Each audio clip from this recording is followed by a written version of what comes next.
We will now bring up Ms. Mace's amendment number 550, log number 4821. For what purposes, gentlelady, seek recognition?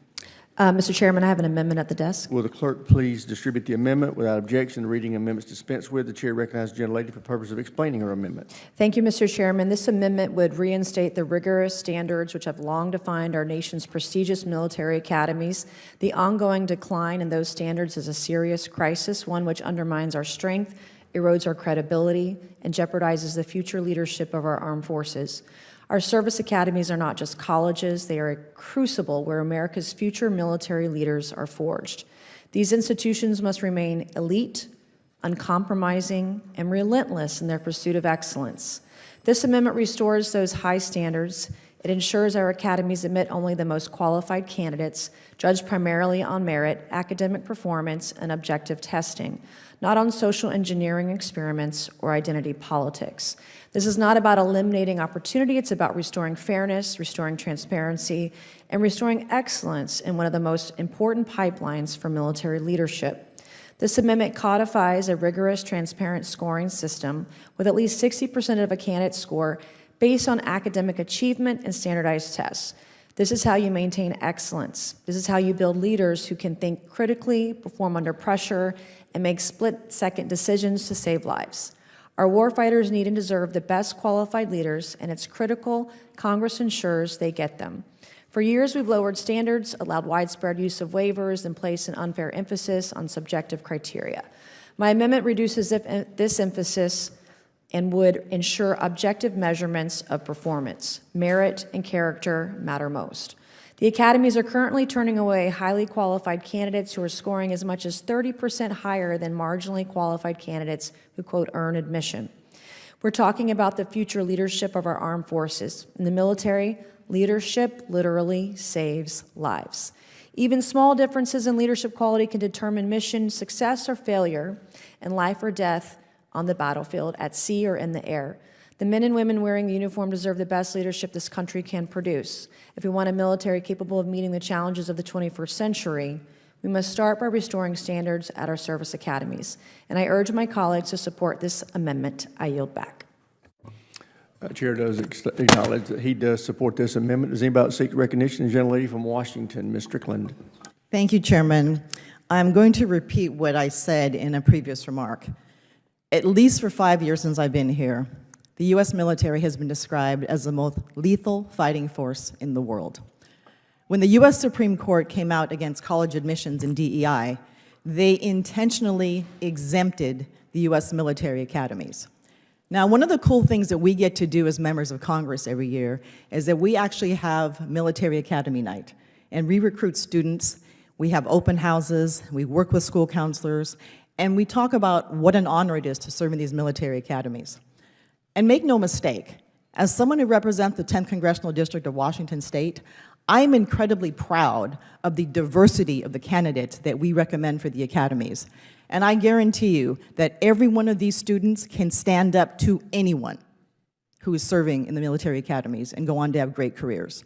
One of the reasons that the Supreme Court said that the military academies were exempt from the rule about anti-DEI is that you have to have leaders around the world with very different life and lived experiences. Experiences in language, experiences in their parents' lived experience. All those different things matter. And so this whole idea that we are somehow compromising qualifications to our U.S. military academies is absurd. These are the most prestigious colleges in the entire world.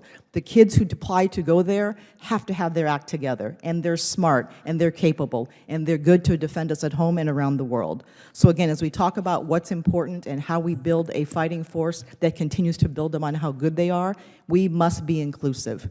We are grossly underrepresented when it comes to seeing people of color in upper ranks in military. Allowing folks to come to the military academy, following the ruling of the U.S. Supreme Court that says that they are exempt from this, makes sense. It's good for us at home, it's good for our defense, and it's good for us to keep the world safe. I yield back. Gentlelady yields back. Chair recognizes the ranking member. Thank you, Mr. Chairman. I think there's a very simple question to ask on this, and that is, do you believe that bigotry and bias exist / have existed in America? If you do, then that is a problem. And I think most people would acknowledge that it certainly does exist. Now, I will also acknowledge that the manner in which some people across this country have tried to address that bigotry and bias, think of it as the bad DEI, has been problematic. I've never personally witnessed that at the Department of Defense. I've certainly witnessed it back in my home state and in some other places. So bad DEI is bad. But if you then come out and say, we're just not going to think about it, we're not going to consider bigotry and bias whatsoever, I think that is equally wrong in its approach. And if you admit that bigotry and bias do exist, particularly against people of color, women, the LGBTQ community, then you have to acknowledge that that bigotry and bias leads to one very bad outcome that everyone would agree on. You're missing talent.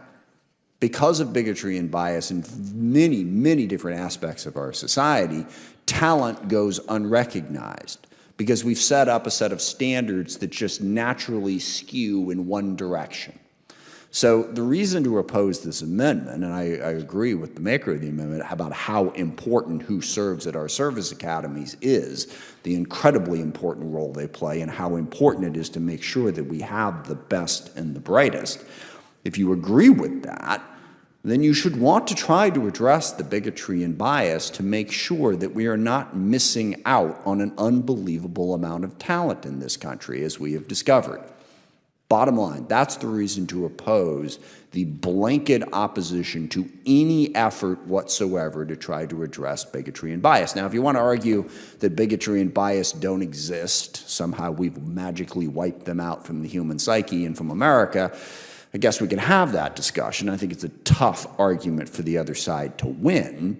But if you acknowledge that, to then say, nope, we're going to wipe it all out, we're not going to pay any attention to it, we're not going to try to make sure that talent that has been buried beneath that bigotry and bias is worth our time to try to bring out and give a chance, then I think you're really missing something. And as Ms. Strickland pointed out, you see in the people who are at the service academies, the people who have served for the last decade, an unbelievable amount of talent, diversity of a talent, all across the board.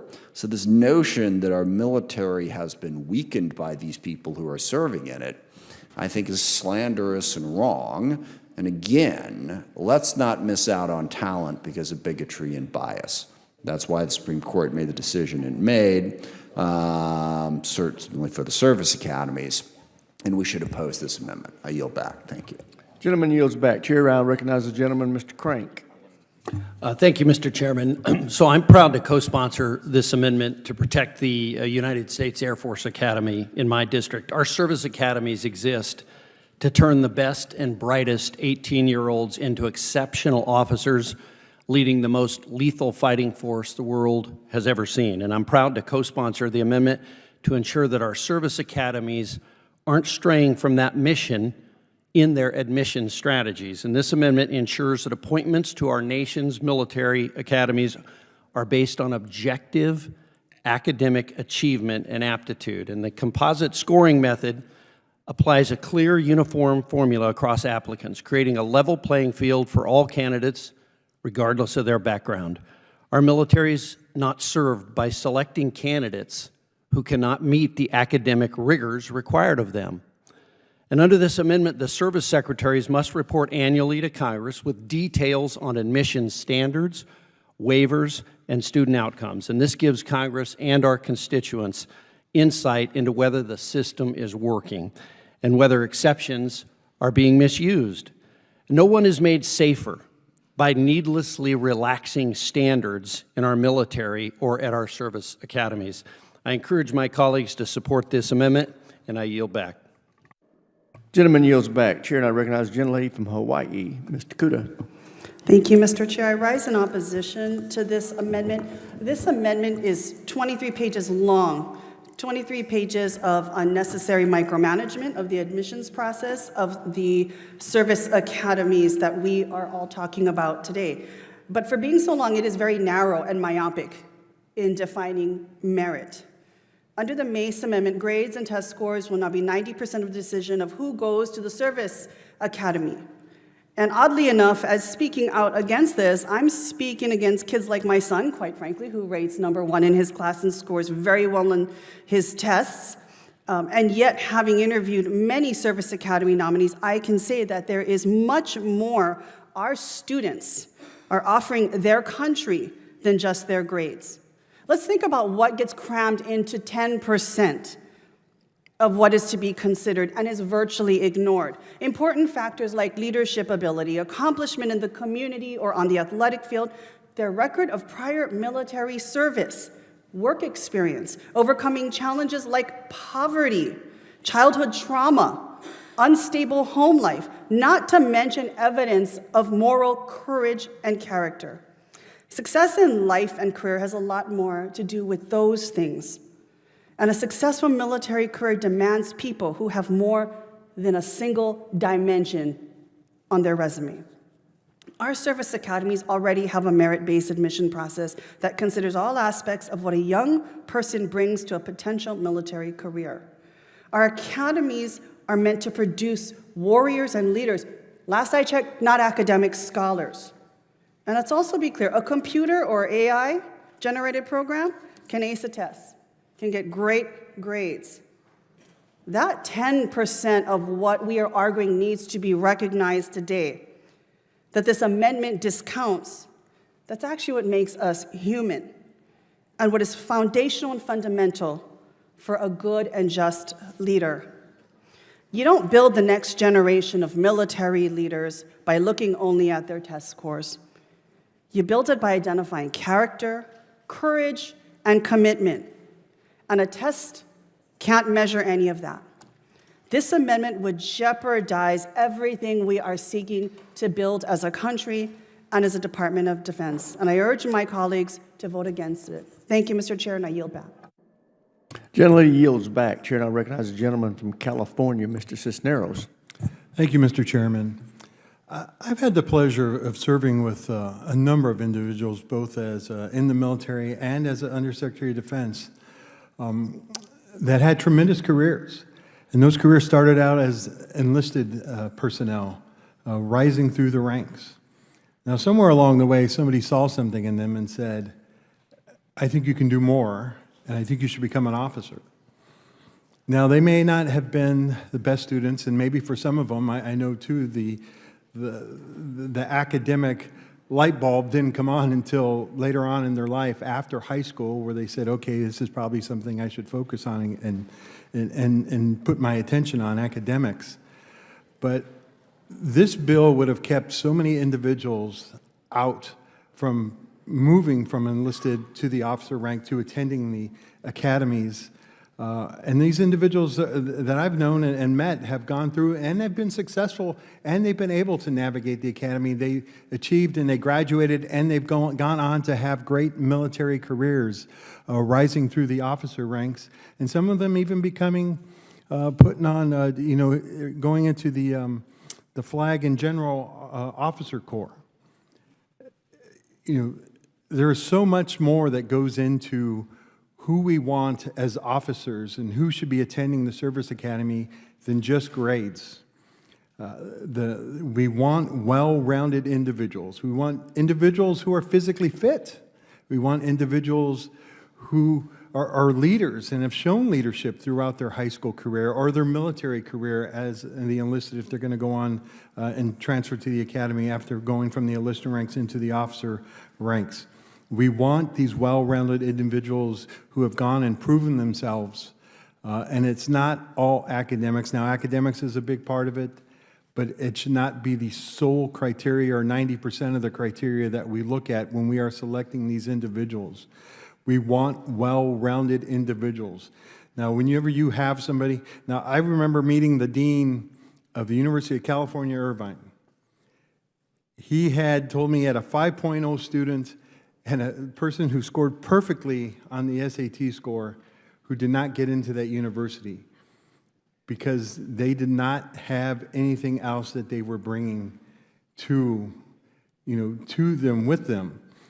We want to make sure we have individuals that are well-rounded, that can lead, that are going to be physically fit, that are able to go and meet the criteria and the demandings of what being an officer is.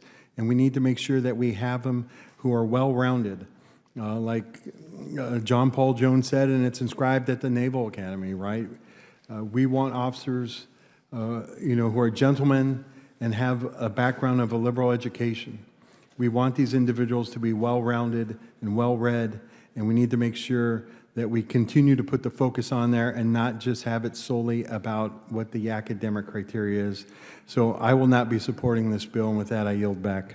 Gentleman yields back. Does any other member seek recognition? Seeing none, there's no further debate. The question occurs on the amendment offered by Ms. Mace. Those who are in favor say aye. Aye. Those opposed, no. No. Opinion of the chair, the ayes have it. A recorded vote's requested. A recorded vote's postponed until a later date. Would make